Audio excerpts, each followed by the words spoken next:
चलिए राजे, दो questions again आज हमने सॉल्व करने हैं। एक हमने ट्रायल बैलेंस का क्वेश्चन सॉल्व करना है और एक हमने लेजर का क्वेश्चन सॉल्व करना है। तो सबसे पहले ट्रायल बैलेंस का क्वेश्चन सॉल्व कर लेते हैं। क्योंकि रिवीजन क्लास है तो मैं मान के चल रहा हूँ आपको इसके बेसिक्स थोड़े बहुत क्लियर ही होंगे। मशीनरी का बैलेंस डेबिट होएगा क्योंकि हमारा एसेट है। डेटर्स का बैलेंस डेबिट होएगा क्योंकि हमारा एसेट है। क्रेडिटर्स का बैलेंस क्रेडिट होएगा। प्रोविजन के बारे में मैं एक चीज लिखना चाहूंगा कि पूरे चैप्टर में आपने कहीं पे भी प्रोविजन वर्ड देखा तो आप उसको आंख बंद करके क्रेडिट कर सकते हो। बस यहाँ पे एक चीज को छोड़ के, क्या अगर आपको पूरे चैप्टर में कहीं पे भी प्रोविजन फॉर क्रेडिटर्स अगर आपको मिल जाए तो वो हमेशा डेबिट होएगी। इस प्रोविजन को छोड़ के अगर आपको कोई भी प्रोविजन मिलती है आप उसको क्रेडिट कर दोगे। यहाँ पे भी स्टार मार्क करूंगा। पूरे चैप्टर में आपको किसी भी तरह का रिजर्व मिल जाए, capital reserve, general reserve, revenue reserve, किसी भी तरह का रिजर्व मिल जाए, पूरे चैप्टर में वो क्रेडिट ही होएगा। बैंक ओवरड्राफ्ट हमारी लाइबिलिटी है तो क्रेडिट होएगा। सीओजीएस हमेशा डेबिट होएगा। मैं यहाँ पे स्टार मार्क कर रहा हूं, अभी बताऊंगा क्यों करा सर ने स्टार मार्क। बिल्स पेबल हमेशा क्रेडिट होएगा। ये ओपनिंग स्टॉक को और ये परचेजेस को और ये क्लोजिंग स्टॉक को, इन तीन चीजों के बारे में अभी हम बात करेंगे। एक मिनट दो मुझे। सैलरी हमारा एक्सपेंस है तो डेबिट होएगा। कमीशन रिसीव हमारी इनकम है तो क्रेडिट होएगी। स्टॉक ऑफ स्टेशनरी हमारा एसेट है तो डेबिट होएगा। कैपिटल हमेशा क्रेडिट होती है।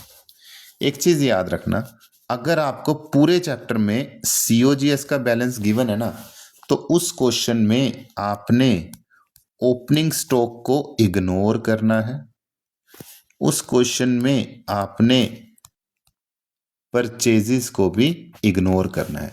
ओपनिंग स्टॉक एंड परचेजेस, इन दोनों को आपने टोटली इग्नोर करना है अगर मैं सीओजीएस के बैलेंस को पिक कर रहा हूं।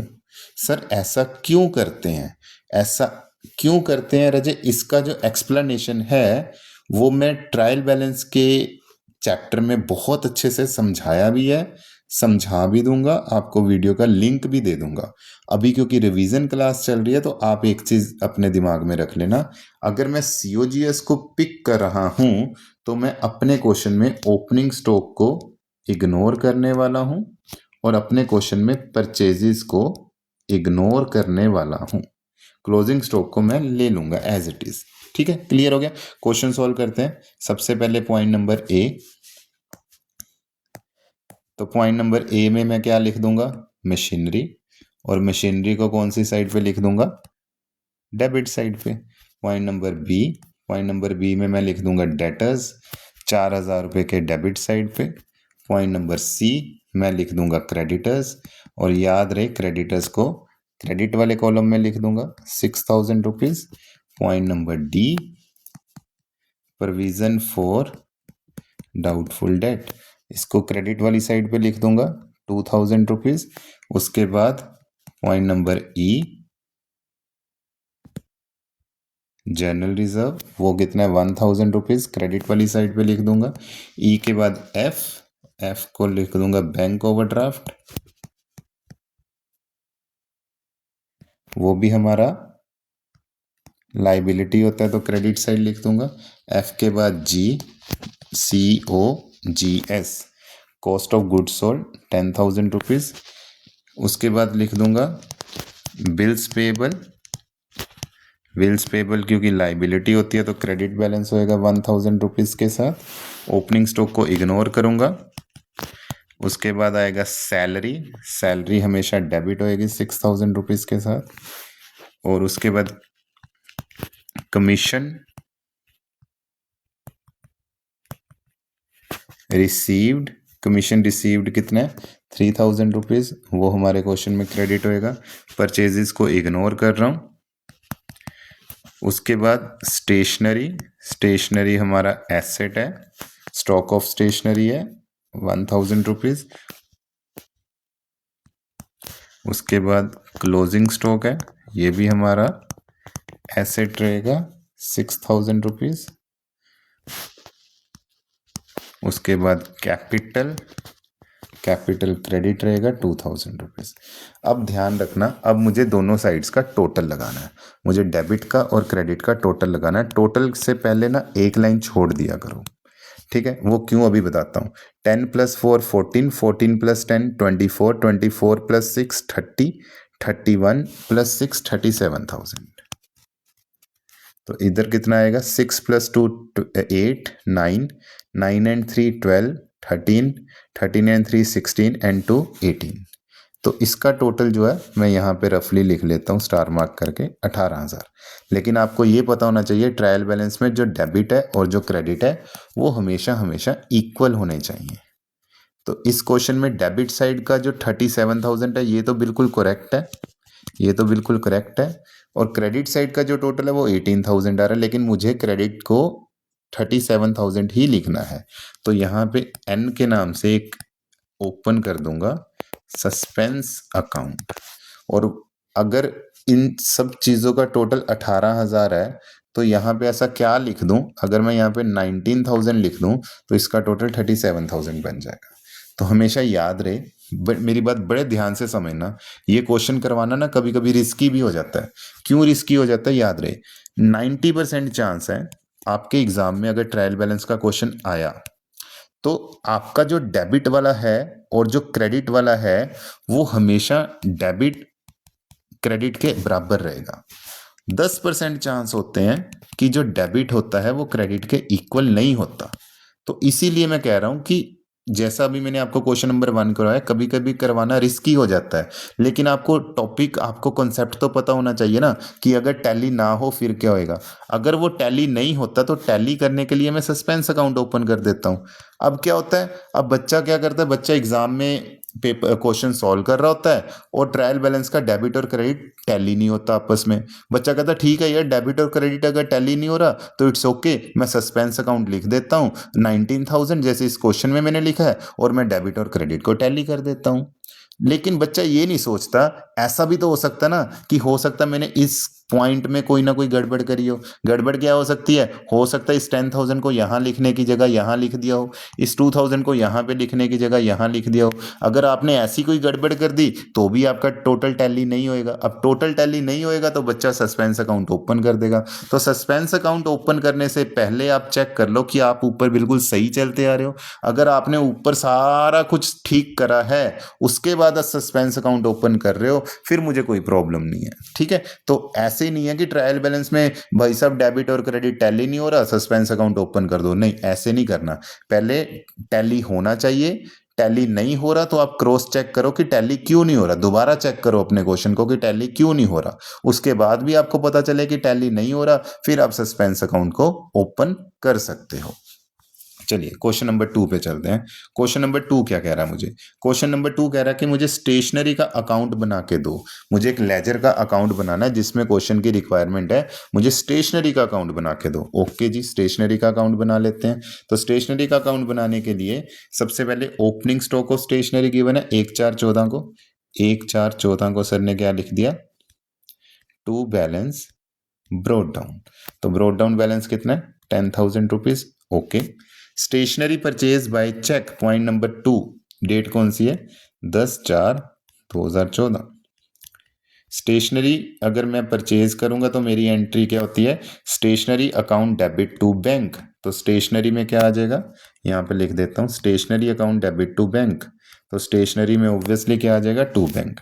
Stationery of 2,000 donated to NGO. कोई एनजीओ को 2,000 रुपये की स्टेशनरी डोनेट कर दी तो इसकी एंट्री क्या होगी? डोनेशन हमारा एक्सपेंस समझ लो और स्टेशनरी आउट हो रही है तो स्टेशनरी क्रेडिट हो जाएगी। तो donation account debit to stationery, तो एंट्री 25/8 की यहाँ पे हो जाएगी। बाय डोनेशन स्टेशनरी के अकाउंट में क्या लिख दूंगा मैं? Bye donation. कितने रुपीस के साथ? 2,000 रुपीस के साथ। Stationery of 3,000 lost by theft, तो उसकी एंट्री क्या होगी? लॉस हमारा डेबिट होएगा और लॉस होने से स्टेशनरी आ रही है या जा रही है? स्टेशनरी जा रही है तो स्टेशनरी क्रेडिट हो जाएगी। डेट कौन सी है इस पॉइंट की? 18/1/2015। चलिए तो इधर क्या लिख दूंगा? By loss by theft. कितने रुपीस के साथ मेरे बेटे? 3000 रुपीस के साथ। उसके बाद ये वाली देखते हैं, stationery of 20,000 purchase on credit. तो इसकी एंट्री क्या होगी? Stationery account debit to creditor. Stationery आ गया, क्रेडिटर इंक्रीज हो गया, तो स्टेशनरी में क्या लिख दूंगा? 2250। सर ये वाली एंट्री दोबारा समझा दो ना।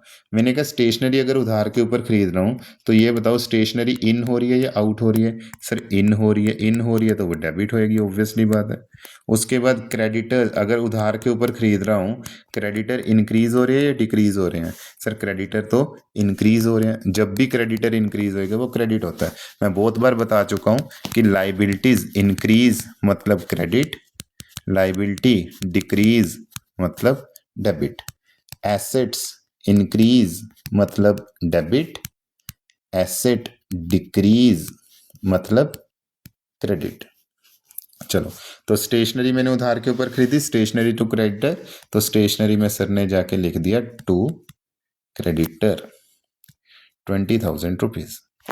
उसके बाद क्या? Closing stock of stationery. Stationery का बचा हुआ स्टॉक कितना? 5,000 रुपये। तो यहाँ पे ब्लू पेन यूज करूंगा मैं, 31/3/2015 बाय बैलेंस कैरी डाउन, कि इतना मेरे पास बच गया, उसको बैलेंस कैरी डाउन बोल देते हैं, 5,000 रुपीज। अब ध्यान से समझना इस पॉइंट को। अब मेन क्वेश्चन तो अब स्टार्ट होएगा जो मैं करने जा रहा हूँ। अच्छा, इसका टोटल लगाओ। इसका टोटल कितना होता है? 10 + 40 कितना हो गया? 50। 50 + 20 कितना हो गया? 70,000। तो इधर भी कितना आना चाहिए? 70,000 आना चाहिए। इधर है कितना? 2 and 3 5 and 5 टोटल इज 10,000। तो एक बच्चे ने बोला कि सर आप 31/3/15 को क्या कर दो? बाय बैलेंस कैरी डाउन 60,000, क्योंकि 10,000 का तो इन्फॉर्मेशन मुझे गिवन है, 60,000 बचा वो यहाँ पे लिख दो तो 70 बराबर हो जाएगा। मैंने कहा नहीं बेटा ये गलत है, ये गलत है, ऐसा नहीं करना मुझे। क्यों गलत है? क्योंकि ये जो कैरी डाउन है ये तो मुझे ऑलरेडी क्वेश्चन में गिवन है, ये तो मुझे ऑलरेडी क्वेश्चन में गिवन है कि 5,000 का बैलेंस कैरी डाउन है। सर इसका मतलब अगर मुझे ऑलरेडी क्वेश्चन में कैरी डाउन गिवन है तो फिर मैं क्या करूं? मैंने कहा ये देखो मैंने यहाँ पे थोड़ी सी स्पेस छोड़ दी है। अगर आपको नहीं पता था तो आगे से आप ध्यान रहे, ऐसा क्वेश्चन आएगा तो आपने थोड़ी सी स्पेस छोड़ के रखनी है।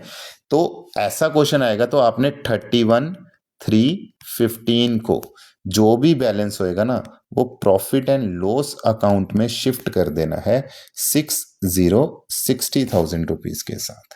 ठीक है जी। तो अगर इस टाइप का क्वेश्चन आ जाता है तो इस टाइप के क्वेश्चन को बाय P&L के नाम से आपने 60,000 लिखना होता है। तो सर अगर ये बताओ इस क्वेश्चन में और भी कोई कैटेगरी है इस क्वेश्चन में आने की? मैंने कहा हाँ बिल्कुल है बेटा। मैं आपको एक एग्जांपल और दे देता हूँ। मान लो मुझे क्वेश्चन में ये वाला पॉइंट ना दिया होता, इस वाले पॉइंट की जगह मुझे क्वेश्चन ने पता क्या दिया होना था? Stationery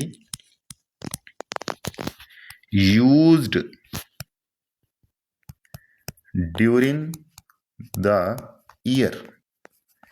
stationery used during the year. अगर stationery used during the year मुझे बेटा गिवन होएगी, अगर stationery used during the year मुझे क्वेश्चन में गिवन होएगी तो एक बार मैं यहां पे इसको इरेज कर देता हूं, इसको मैं एक बार इरेज कर देता हूं।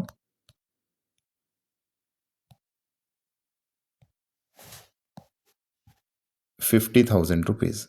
अगर मान लो आपको ये वाला पॉइंट ना दिया हो, आपको ये वाला पॉइंट दिया हो, पेपर में ना याद रखना आपको या तो ये वाला पॉइंट गिवन होएगा या ये वाला, दोनों में से एक पॉइंट ही गिवन होएगा। या फिर आपको closing stock of stationery given होएगा या फिर stationery use during the year given होएगा। ऐसा कोई क्वेश्चन नहीं है कि जिसमें दोनों चीजें गिवन हो। अगर आपको stationery used during the year given है ना तो आप 31/3/15 को, इसका मतलब ये है कि आपको बाय P&L का बैलेंस गिवन है तो आपने क्या करना है? आपने 31/3/15 को बाय बैलेंस कैरी डाउन ये खुद फाइंड आउट कर लेना है। तो ये 5,000 ये है, 50,000 ये, टोटल 55, ये 70 है, तो यहाँ पे 15,000 पे कैरी डाउन आ जाता। याद रखना P&L अगर आपको क्वेश्चन में गिवन है तो ही ऐसा करना है। अब सर अगर P&L गिवन नहीं होता फिर क्या करना था? मैंने कहा फिर तो बेटा मैंने आपको पहले करके दिखाया ही है। क्या करके दिखाया सर आपने पहले? मैंने आपको पहले करके ये दिखाया था। अगर ये क्वेश्चन होता फिर क्या होना था? फिर आपने 31,315 के लिए एक जगह छोड़ देनी थी एंड 31,315 का बाय बैलेंस कैरी डाउन जो कि आपको क्वेश्चन में गिवन है। ये गिवन होएगा तो हमेशा आपको बाय P&L खुद फाइंड आउट करना होगा जो कि इस क्वेश्चन में 60,000 बन जाता है।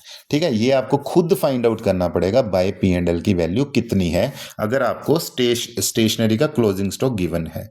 अगर क्लोजिंग स्टॉक गिवन नहीं है फिर आपको गिवन होएगा स्टेशनरी यूज्ड, बोले तो P&L का आंसर क्वेश्चन में P&L जो है वो क्वेश्चन ही बता देगा, आपको क्लोजिंग स्टॉक खुद फाइंड आउट करना होगा। ठीक है जी, चल नेक्स्ट क्लास में मिलेंगे।